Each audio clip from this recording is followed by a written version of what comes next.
Okay, so like I'd said before, I wanted to chat to you partly because you've got a workshop coming up this weekend. But then it also reminded me about the chat we had, is it 3 or 4 years ago? Yeah, but the first podcast record. Yeah. Yeah, something like that.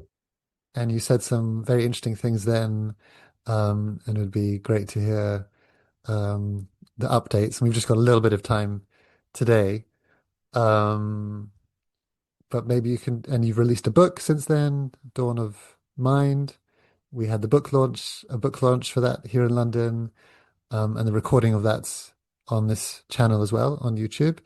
Um, and but what was very interesting in that book launch, well, all of it was interesting, but one of the interesting things was you were describing a change in your phenomenology that happened recently, certainly since the last time we spoke, and wanted to chat to you a little bit more about that and contrast that to where you were previously, and also maybe just check in on a couple of more intellectual, conceptual positions you had back then, and if Yeah, these recent experiences have shifted that.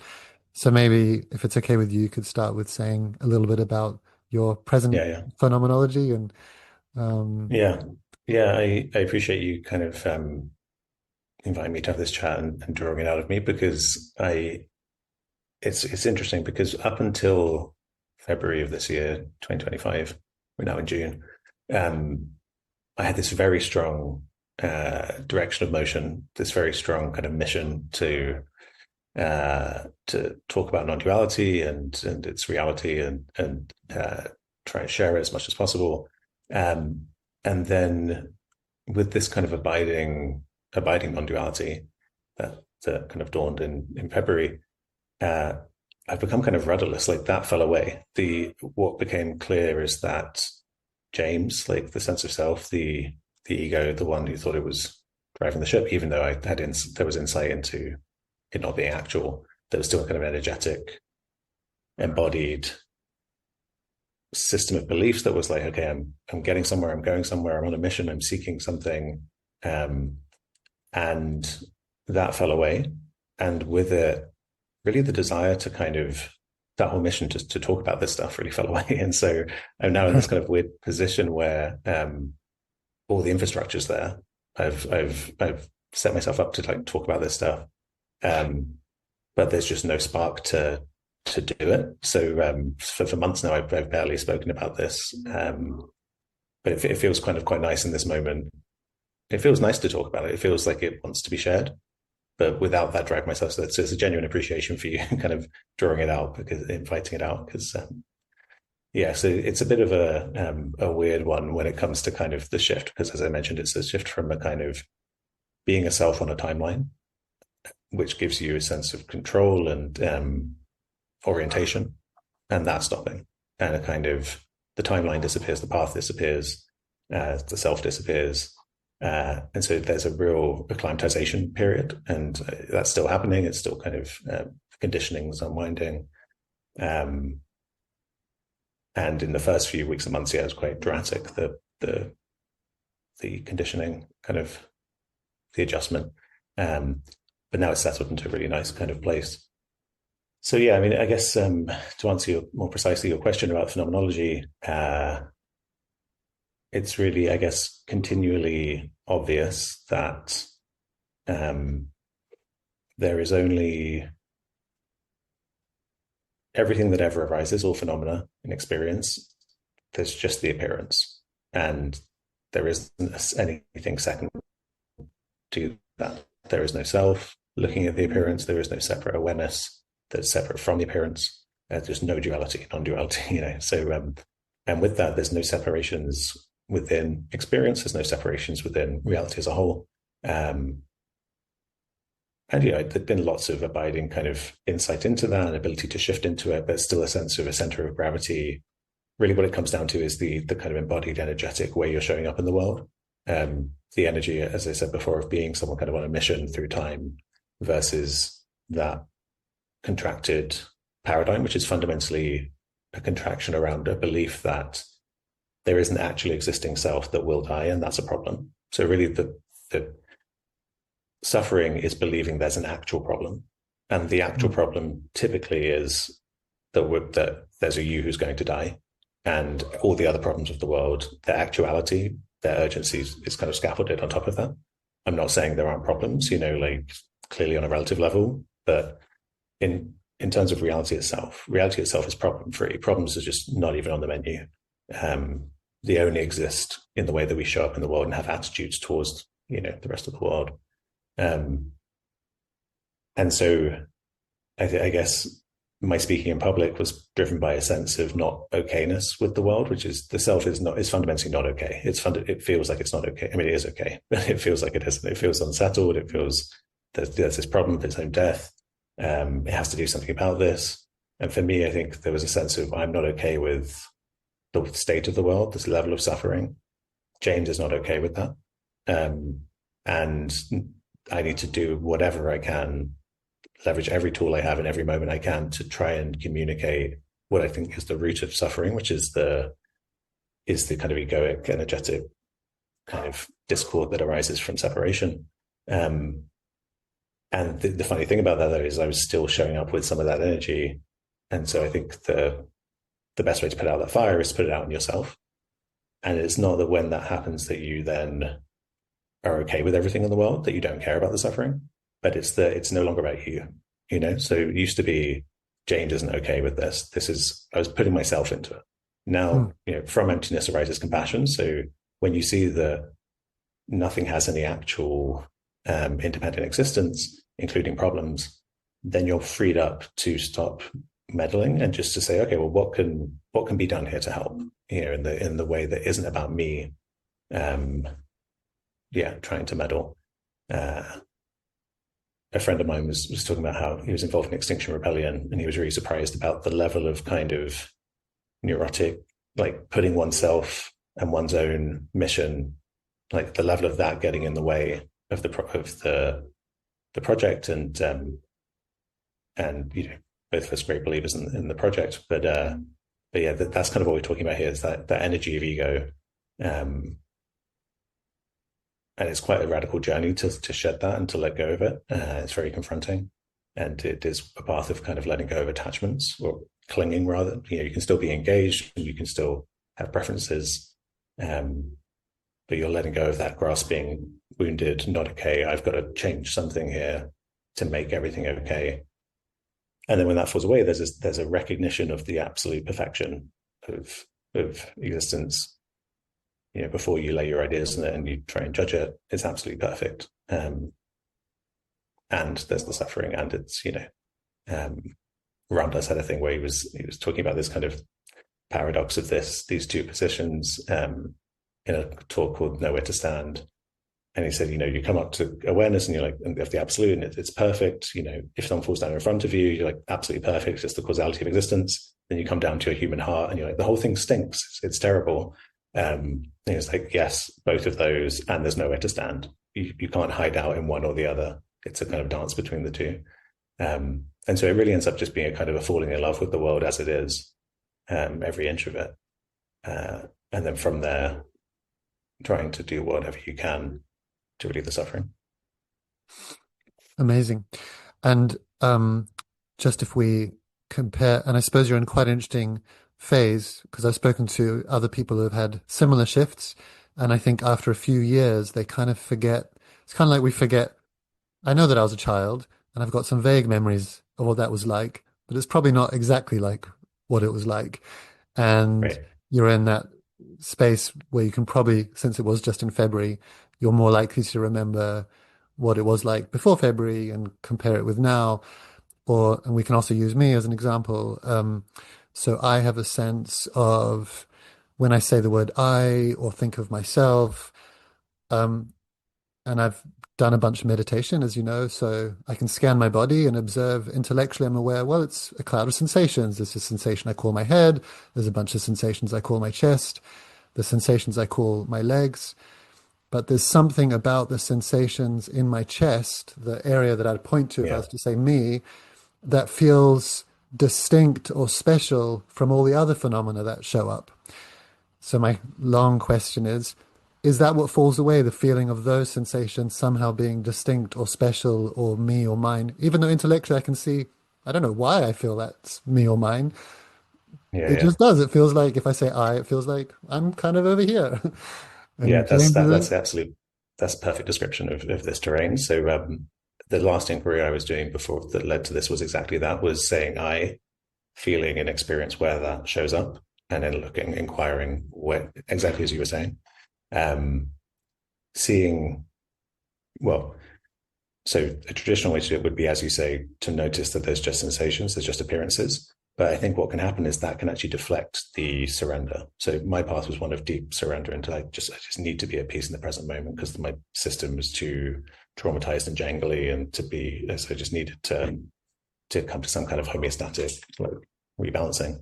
So what I noticed was that when I set the eye and I looked, rather than doing what can end up being a subtle bypassing, which is to see intellectually or through insight that there's just appearances arising, is actually to allow that looking. I feel like what it does is it brings into question the self structure, and then the self structure can kind of volunteer up as it softens whatever repressed material is that it's managing. So whatever embodied emotional kind of woundedness is there, which is there in all of us, and the self is a repression mechanism. Its job is to keep stuff kind of pinned down and under control. So for me, I would do those kinds of inquiries, but then I would really allow very deep, visceral, memories, flashbacks to kind of early childhood physical traumas that happened when I was like one, in like a very embodied, intuitive way. So I feel like I was really accessing these extremely primal, layers of processing. It makes me think of Stan Grof's work around kind of hmm. trauma around birth. Like I actually think part of the reason, like I've noticed a lot of people who go to the depths of the deconstructive stuff, including myself, actually have had things like surgery when in the first year of their life, where this includes me. I think actually that's partly why energetically my system needed to go there. And the self forms around 1.5 years old. So I think on just quite a mundane level, on a physiological level, my system needed to surrender to a pre-self state. Um, Now, that's quite a scientific reductionist sounding explanation of this stuff, and it doesn't negate all of the kind of Buddhist philosophy and the fact that as you do that, you have insight that actually you were holding on to what you thought was an actually existing self, but that self doesn't exist. So you do get insight into self and emptiness and all that stuff. So it's not entirely reductive. Um, I didn't I quite think I've strayed understand from it, your to be original honest. question now. Yeah, it's okay. I didn't quite, it was a fascinating example. So you've observed are you saying your path and people who have had your path and others who have had operations in the first 3 years of their life are subtly different from the normal Buddhist path? Or is that what you're saying? I didn't quite understand, sorry. No, no. So what I'm saying is anecdotally, I don't want to go into detail about people's private stuff, but I have noticed a pattern of people having had surgery in the first year of life, um, and in my own exploring of my own kind of pre-verbal trauma, that seemed to be very relevant. The kind of so I'm not making any claims about whether I guess the kind of anecdotal correlative claim I might make is that for people who end up going really deep with this stuff into the kind of abiding no self territory, there could be some causality there around pre self structure forming traumas that need to. So I guess the crucial piece I haven't said is that through this process, you heal those things by instead of having them be repressed and stuck, they get invited out, and then the system can. For me, there's a lot of tremoring and a lot of kind of homeostatic rebalancing of the system, so the system can come to a more kind of peaceful state.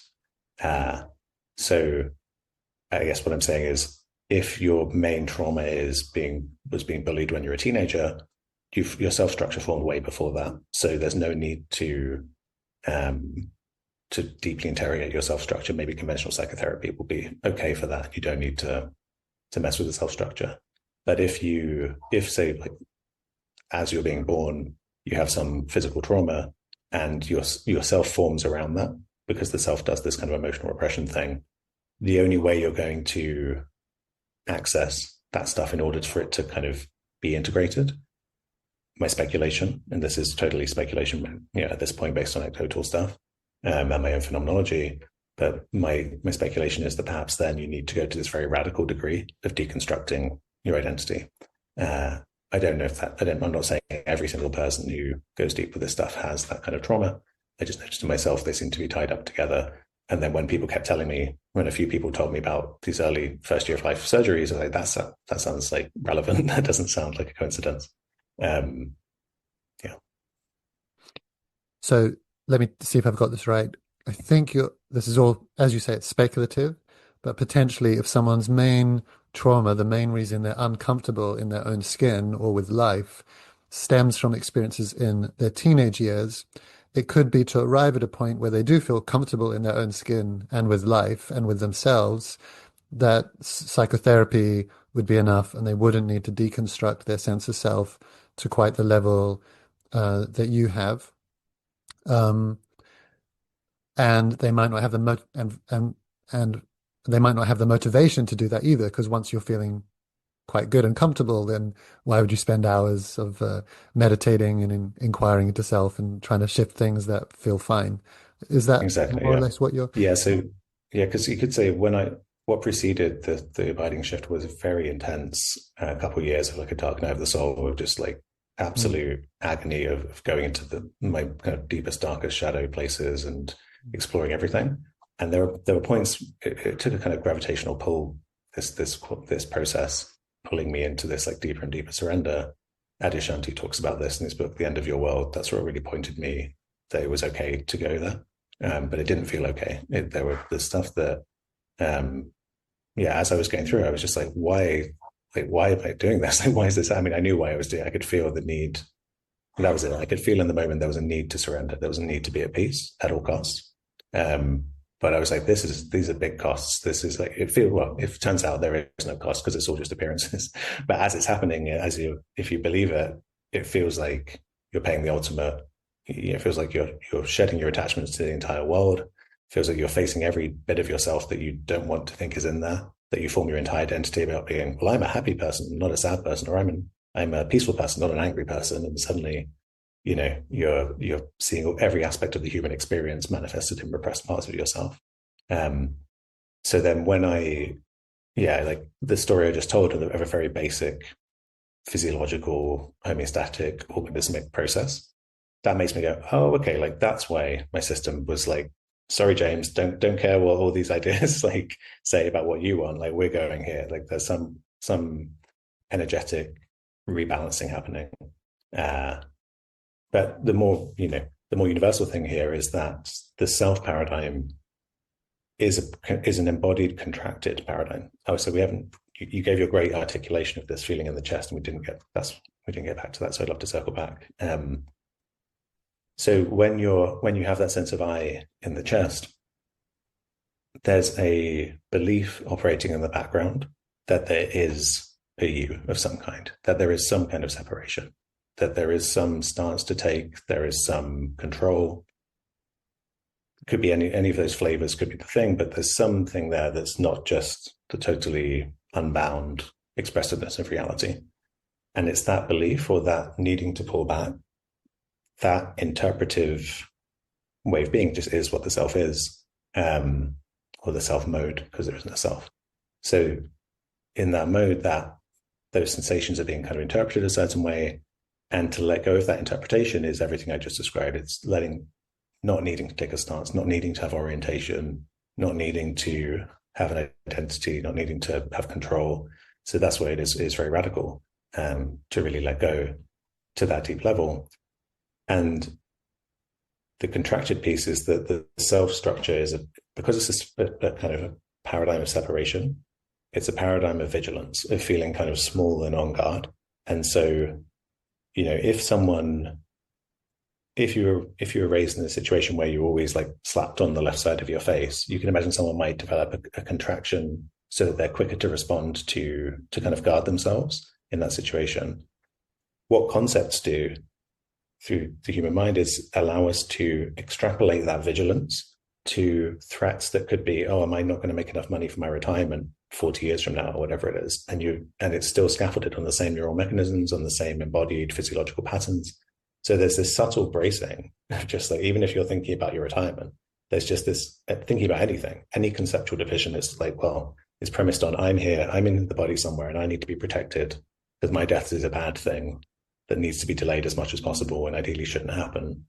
And so that's the whole kind of paradigm, and that's the mistake, is that there isn't that self in there. So in that sense, death is an illusion. But on the other hand, you could say death is everything because of impermanence. So it's not like you get out of the issue of death, but it does turn out that the death of the self is an illusion. It's a bit like if you think of all of reality as an ocean, with just the energy of existence, each of our bodies are like these waves in the ocean, but the wave imagines there's a surfer on the wave and say that somehow allows it to kind of navigate a bit better. So it evolves this conviction there's a surfer who needs to be protected. And then what this path is basically looking for the surfer. I mean, if you're doing self-inquiry, similar practices, and seeing there isn't a surfer. And when that happens, there's an energetic release because you realize, oh, wait a minute, I'm the water of the ocean in this current form. So actually, whenever this dissipates, death is an illusion in that sense, because your true nature can't go anywhere. The energy of existence can't go anywhere. That's the punchline where you see you were believing there was this problem. There was a thing, there was a person, a self who had a problem. And then there's a seeing that doesn't actually exist. And along with that, this release of the contraction, which links with kind of Kundalini stuff, where I think a lot of that contraction is down the torso, connected, I suspect through the fascia, connected to the spine. And if you've ever seen any kind of bioelectric imaging, you see like in animals, often you get these kind of ripples of electrical activity. I suspect with Kundalini that's actually just, again, like a letting go of contraction that leads to this kind of biophysical ripples of activity. These are all ideas I'm going to be putting into scientific papers in the future. So right now they're kind of hand wavy speculative, but yeah, in future you'll be able to read the more thorough, worked out versions of this. Oh, well, that's great because I understood you'd kind of taken a step away from science, but this is sparking a curiosity to investigate this phenomena through a scientific lens again. Is that right? Well, I've still been. I left academia 3 years ago to write my book and to set up a retreat center in Portugal and all this kind of stuff. And I wasn't sure. In the book, I lay out basically a new paradigm for connecting philosophy through to well-being, mental health, neuroscience, physics of life. And if you're offering a new paradigm, it's kind of I kind of politely excused myself from academia because I thought it would be too weird for me to be talking about this stuff and making these claims. But since the book came out, I've received actually really strong enthusiasm from important people in that world. And so it makes me feel like actually we're at a time where perhaps it might be the time to return and then make the case for this non-dual naturalism paradigm, which is the kind of framework that I intellectualize all this stuff within. Because I think it could give a lens for psychedelic therapy, contemplative science, somatics, all this stuff. It gives a way of bringing all it together that both validates the full picture of kind of non-dual philosophical traditions without getting rid of any of the good stuff, but also validates the utility of science and the way science can keep things grounded. So that is where I'm feeling into next. And either way, I mean, I've still been publishing papers and so I'll definitely be publishing them in some form. Oh, that's great. I mean, from my perspective, it would be really welcome. It's the language of our age and it creates it has a smaller audience, but an influential one, I think. Scientific language and papers, and it feeds into culture in very interesting ways, perhaps more institutionally. And there's lots of kind of more prosaic, is that the right word? Non-dual books and everything. So Yeah, I I feel mean, excited by the thought of you coming back and translating what you're discovering through the scientific lens. Yeah. yeah, it's funny because it fits with the shift as well in February, where the James parts of me. I talk about this stuff because it's real and because it's important, because it kind of pulled me into it. But the James personality isn't really into this stuff aesthetically. That's partly why I speak about it in public. Because I'm like, you can count on me to give the kind of least woo version of this stuff possible. And I feel like that's even if people like woo, there are some people who don't. So I feel like that's a service I could provide. That's partly why started speaking in public, was that part of me that was like, the world's not okay. It needs my help. I'll go and like try and help. And like, that's really fallen away. And so I'll continue to do my part, but I guess the egoic, the feeling that I need to be fully out front and center in public has kind of fallen away. So the idea of being cloistered in academia, but still engaging, obviously like not turning away. The whole point is to bring this stuff into the world to relieve suffering. I actually think there can be long term, perhaps some greater effectiveness there. Everything's in flux. There are lots of things developing. We'll see what happens. Which aesthetic were you uncomfortable with, the woo one or the science one? Oh no, the kind of spiritual stuff in general. Like if I hadn't had this awakening as a teenager, I probably would have just been a kind of into science and comedy and music, and like I wouldn't be Okay. talking about. I wouldn't be, I'm the kind of person who, if someone starts talking about astrology or something, I'm not really into it, that kind of thing. So, I mean, it kind of points to the reality of this as well, that someone who's totally like my personality as a rational, skeptical kid who had this awakening is like the awakening stuff's just it's reality doing its thing. Like you don't get a say. Like it's not about being a super kind of like spiritual person who could it can happen to anyone, um, because it's what's going on. Yeah, yeah. And the other thing that really struck me from when we spoke a few years ago that I found very interesting was you talked at the time, you were saying, oh, you were suffering a lot as a teenager, and then you had these mystical experiences, and then you went through a phase of really pursuing mystical experiences. And then partly through psychedelics and other modalities, you did a lot of psychological healing. And then at the time, your perspective was, I wonder if you remember this, your perspective was, oh, once there's enough psychological piece, the allure of the mystical state kind of fades away. It at the time at least, it had lost its like, I don't need to be in these sublime, blissful, mystical states because just being Right, right, James right. with less psychological issues feels fine. But something Yeah. obviously welled Well, up no, after that, I would actually or say there was a deep continuity there that led to a so that instinct was really the anti-bypassing instinct, you could say.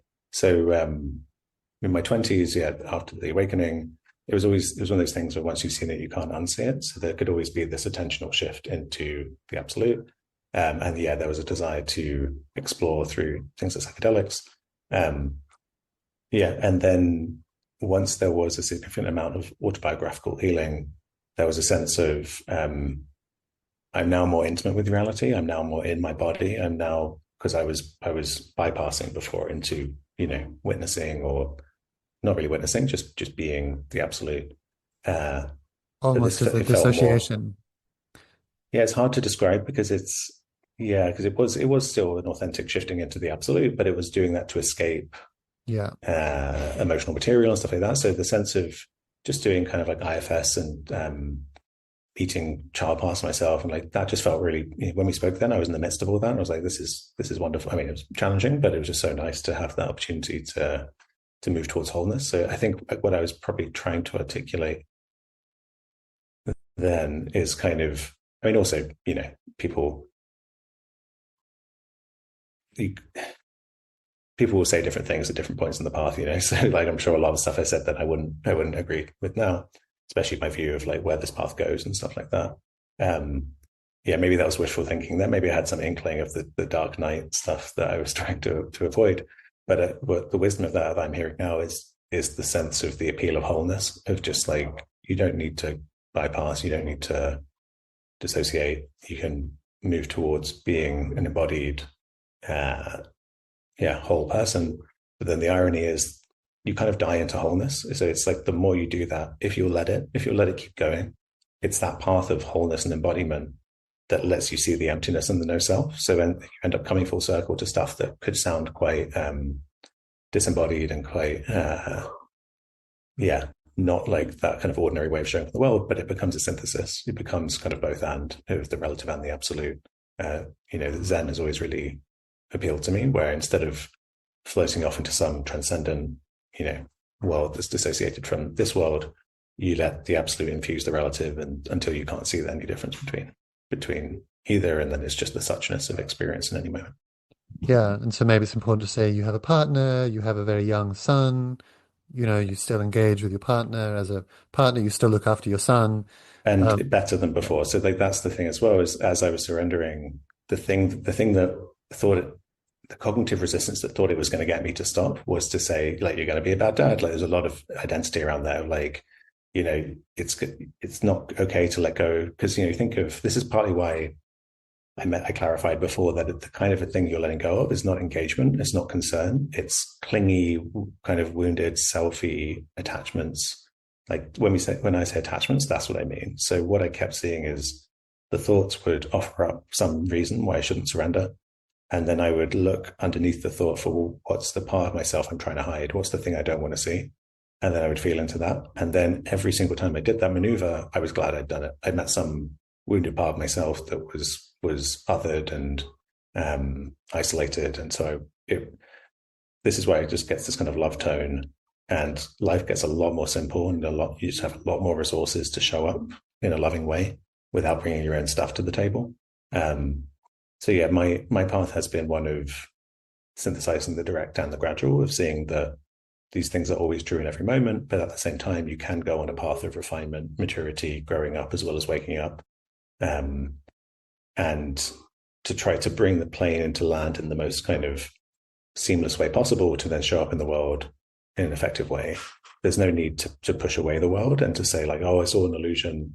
This is what I was kind of getting to with the Zen stuff. Like, no, it doesn't have the I'm going to be speaking soon with Jay Garfield, who I know you've had on before, and I've been reading his stuff. And I think actually in the debate you hosted between him and Bernardo Kastrup, he said his definition of illusion, which I thought was great, which was that an illusion is when something's mode of appearance is different from its mode of existence. mm, And so when it comes to emptiness, we think that we're a self. We think that a weed in a garden is actually a weed. And so we think the weed's mode of appearance, it looks like a weed, matches its mode of existence, it is a weed. There's an object in the world called a weed.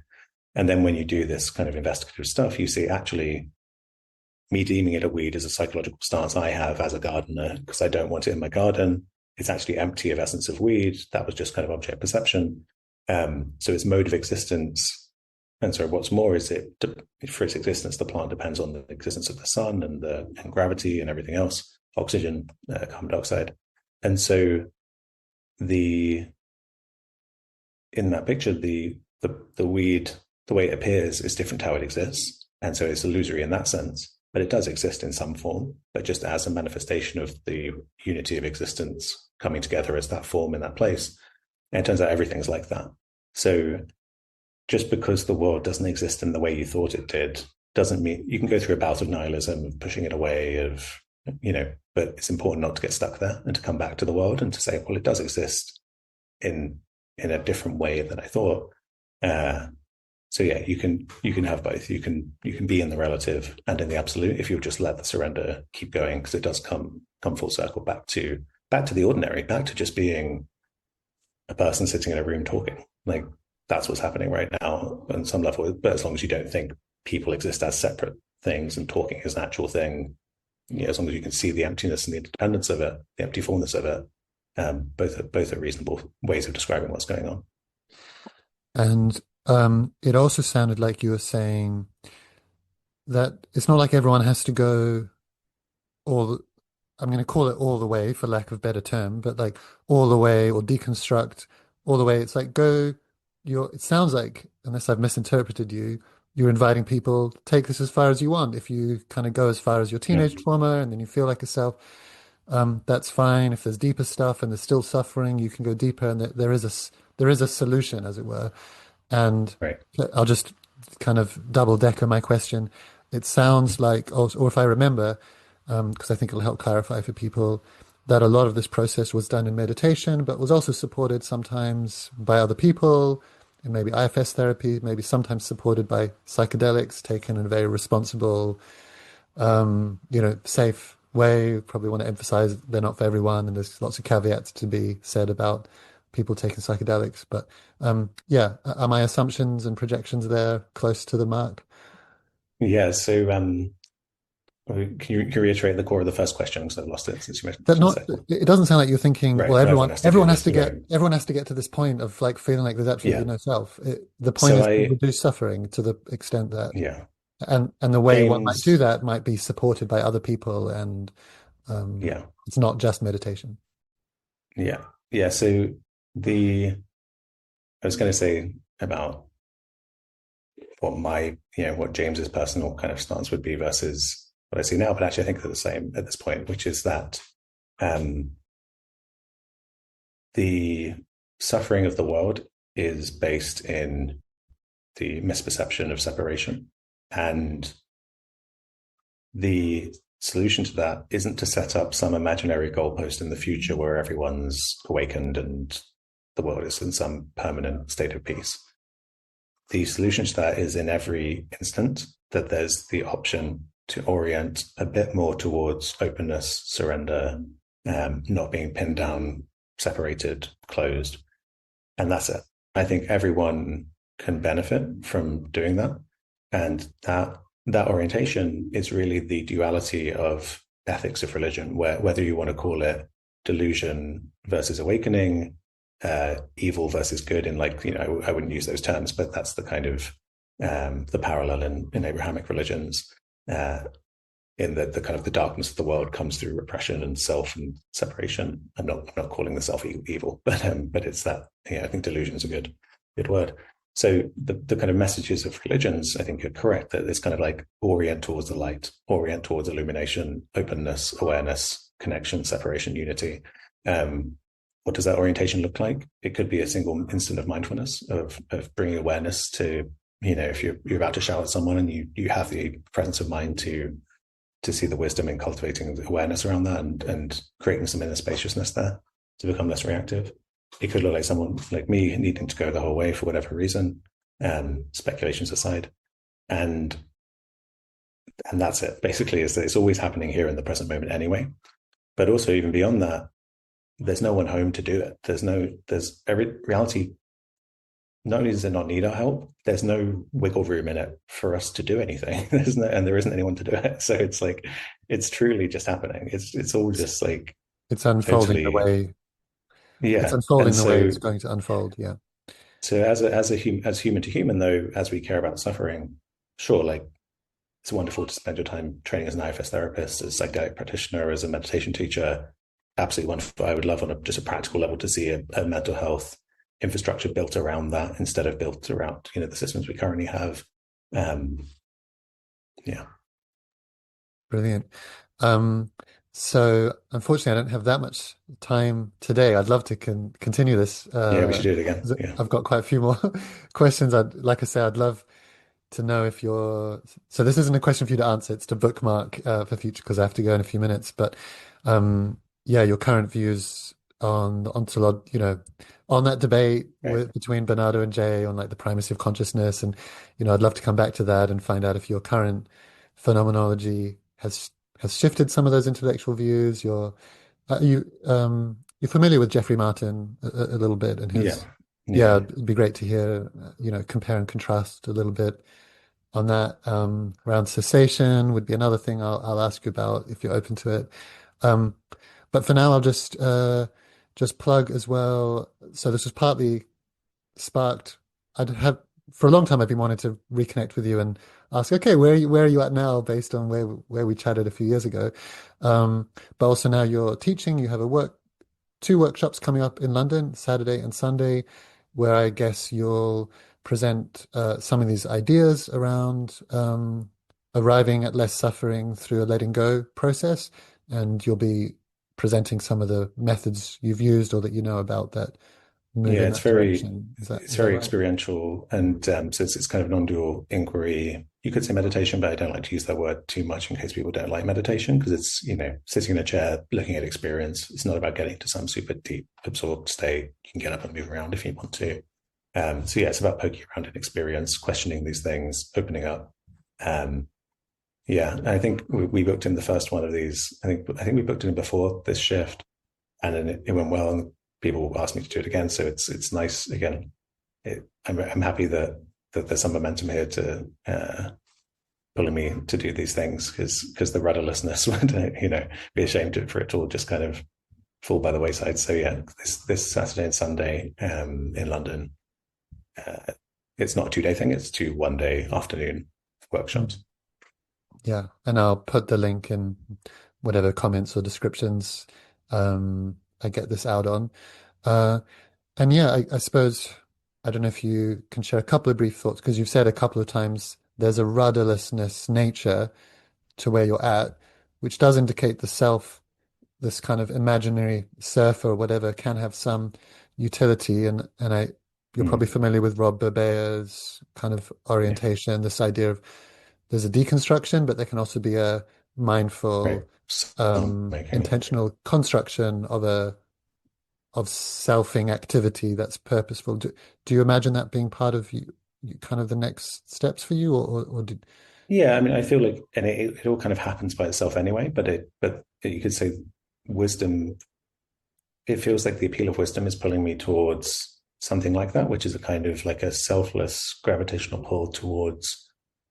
I might even explore just really basic like positive psychology practices because I feel like when one's in this terrain, one really can get into a bit of a rut in terms of like nihilism or like if you read the works of Jed McKenna, he's got some really deep insight, but he's in this space of kind of real disconnection. Like I'm beyond, all of you. You're the cattle, the sheep. I'm like kind of the enlightened one. He's very humorous as well in his writing. But and I think that's a trap. I think that's some layer of egoic resistance, some lack of surrender, and moving into the simplicity of just being like this human body would like to just be, to be well fed, to exercise, and to feel, you know, you can. I think you can. It feels nourishing to be kind of gently pulled in that direction without a need to. Like that doesn't happen, that's fine, because there is a sense that whatever's happening is fine. Like there's no problem at the root of it all. Uh, but that's the leading edge of where I'm currently at, and we'll just kind of see what happens there. I've not made it like a kind of a core. The deconstruction thing is what's really first awakening to the wholeness, which is in my experience wasn't very confronting. That was quite nice in terms of feels like there's James and there's the rest of existence, and it's all one thing, um, and so you can a lot of what's out there focuses on that, and then the kind of radical deconstructive stuff that people like Adyashanti talk about um, is on the table too. If you really want to uproot uh, the the feeling that there's a problem in existence, which I think is what suffering is a difficult word because there can still be pain, there can still be discomfort, but there isn't the additional one who thinks that's a problem. So to me, it does come down to that sense of there being an actual problem in existence. That death is a mistake. Like reality hasn't made any mistakes. It's all exactly what it is. It's all perfect. Hmm. Yeah. Yeah, I think it would be an interesting one to crack as well for people like me, and I'm sure I'm not alone. Where it sounds very alluring, this mode of being, the reduction in suffering, and I'm definitely attached to being quite productive person. And I'm like, oh, it would be great to do both, to kind of do all this fun stuff in the world, hopefully contribute something Yeah. useful, and do it from a place of less suffering. And if there's a way of a sort of thing with Eckhart Tolle, he was kind of saying, my thing is all about just being. And someone asked him what he thought of Tony Robbins, and he said, "Oh, Tony Robbins is all about swimming to the future." But it was very Right. nice. I thought he'd be dismissive of Tony, and he said instead, "Oh, maybe someone will come along in the future and find a way to integrate both." So, I mean, for me, it's. I think it's improved my productivity. I feel very prone to kind of flow states now, where there's not much. There's basically nothing putting on the brakes. So like, it's very easy to get utterly absorbed in a task and to work for a long time without self-referential kind of anxious stuff. I mean, it can those things can come up, but they come up as conditioning to be released rather than blocks. Um, yeah, maybe. I mean, I think there's definitely a way to synthesize these things. great.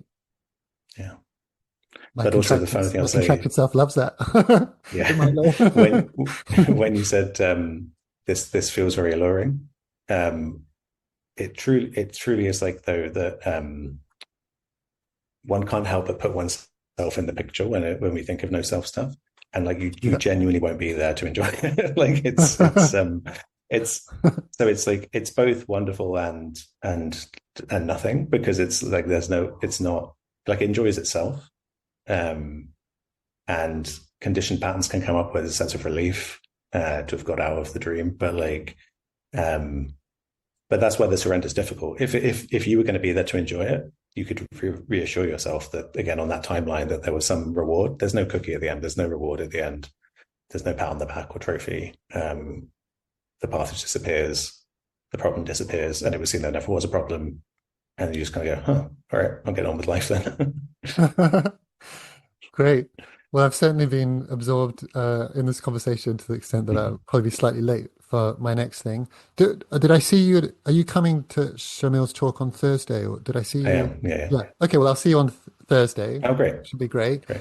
I'll put this online. I imagine there'll be people who don't live in London who also are intrigued by what you're doing. Perhaps we can organize an online version of the Well, and workshop at some also, point as well. if they want to listen to guided practices, they can go to innerspaceinstitute.org. Innerspace dot, yeah, we can put that in Innerspace the links as Institute. well. .org, and you've obviously got your own YouTube channel, and you've got a lot of amazing content there as well. So great. Well, thanks for jumping on this quick Yeah, thanks, call, Simon. and I'll see you Enjoyed it. Thursday. And All right, yeah, we'll do it again soon. great. See you Take Thursday. care. Bye. Bye bye.